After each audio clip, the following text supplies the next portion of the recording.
Le premier capteur ici présent donne l'information sur le risque d'inondation. Donc matérialisé par la couleur bleue.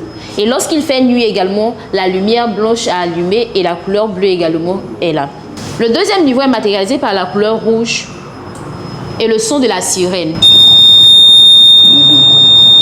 Bonjour, je suis Adeline Soro, porte-parole de l'équipe Trastec. Bienvenue à Un jour, un projet.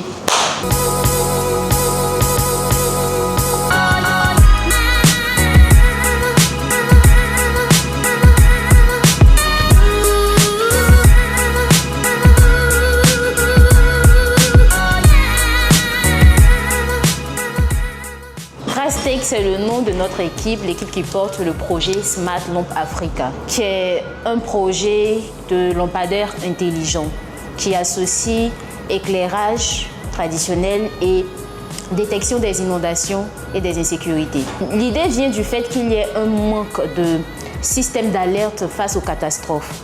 Alors on s'est dit qu'on pourrait avoir un instrument qui nous sert en même temps comme tous ceux qui existent déjà et aussi qui nous permettent de pouvoir lutter contre le taux de mortalité élevé dû aux inondations et aux insécurités dans nos différentes localités. La raison pour laquelle nous avons mis en place ce lampadaire-là qui permet d'alerter les différentes populations qui sont dans les environs de ce lampadaire-là sur les risques d'inondation ou les inondations imminentes qui sont dans leurs différentes localités. Le constat est venu de toutes ces statistiques-là qui se font voir lorsqu'il y a des inondations. Dans la nuit du 25 juin, il y a eu environ 62,5% des pluies attendues sur les périodes de mai à juillet 2024 qui se sont abattues sur la ville d'Abidjan. Et ici, il y a eu pas mal de pertes en vie humaine, environ 30 vies et plusieurs dégâts matériels. Alors que si ces personnes-là s'étaient rendues compte que la zone dans laquelle elles sont, il y a une inondation ou un risque d'inondation, elles auraient pu s'abriter ou encore mettre en place des systèmes pour pouvoir mieux être à l'abri. De façon pratique, le lampadaire est installé à des zones où il y a un fort risque d'inondation, de manière préférentielle, sinon il peut être placé un peu partout. Et il a la vocation d'éclairer. Donc, il éclaire en journée, il est éteint bien évidemment, la nuit il éclaire et il est doté de capteurs qui permettent de détecter les inondations. On a deux systèmes d'alerte. Lorsqu'il y a un risque d'inondation, la lumière bleue et la lumière rouge lorsqu'il y a une inondation. Et tout ça, c'est à partir de certains seuils qui sont atteints. Et en plus de ça, il est doté d'une caméra de surveillance qui permet ainsi de pouvoir détecter les mouvements brusques, tels que des mouvements habituels qui sont dans une localité, des accidents de la route, parce que cette caméra a été entraînée grâce à plusieurs modèles de machine learning pour pouvoir reconnaître tout ça. Ce projet, je ne le porte pas seul, c'est toute une équipe qui se mobilise pour pouvoir mener à bien ce projet. Moi, je suis porte-parole de l'équipe et je suis de formation agropédologue.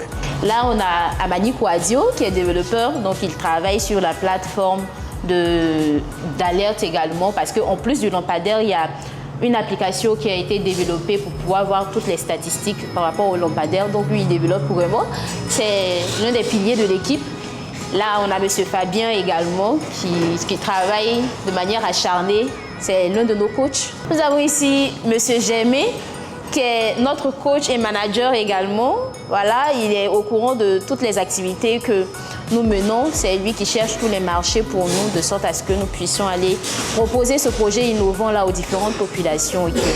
À ce stade du projet, on est plus en train de travailler sur la caméra et pour perfectionner également le dashboard du administrateur et le développement de l'application des utilisateurs également. Là, nous avons le dashboard de l'administrateur. Ici, nous pouvons voir par exemple la vue d'ensemble, combien de lampadaires sont installés, les différents emplacements, la localité et tout ça. Nous avons les statistiques sur le nombre de lampadaires connectés, en panne, le taux opérationnel, le niveau des différentes batteries. Et juste à côté, nous avons les informations sur la caméra de surveillance. Vu que le système d'éclairage est réglementé en Côte d'Ivoire, notre objectif principal, c'est de vraiment vendre le système aux structures telles que la CUE et tout ça. En plus de cela, on peut avoir la commercialisation du lampadaire et puis des contrats de maintenance. Notre cible, c'est principalement ces structures qui sont à la tête pour gérer tout ce qui est éclairage. Là, on est constamment à la recherche de potentiel, constamment à la recherche de personnes pouvant nous aider à pouvoir développer des projets innovants. Donc, lorsqu'on a écho d'une personne qui peut nous aider automatiquement, on va vers elle et on lui propose d'intégrer cette équipe-là. Intégrer l'Unipod nous sera très bénéfique, notamment pour l'accélération de notre prototype et également pour la finalisation de ce projet-là. Vu que l'Uniport va nous offrir le matériel technique, financier, ainsi que le coaching des différents mentors et autres qui nous sera très bénéfique pour pouvoir peaufiner notre projet et le mettre réellement sur pied. Nous croyons en ce projet, on sait que des personnes aussi pourront croire en ce projet. Donc on est vraiment optimiste. Déjà jusqu'à décembre 2026, on prévoit mettre cette solution-là sur le marché. Ce projet-là sera très bénéfique aux différentes populations, d'autant plus quand on sait que nous sommes dans un environnement qui n'a pas réellement de système d'alerte quant aux catastrophes.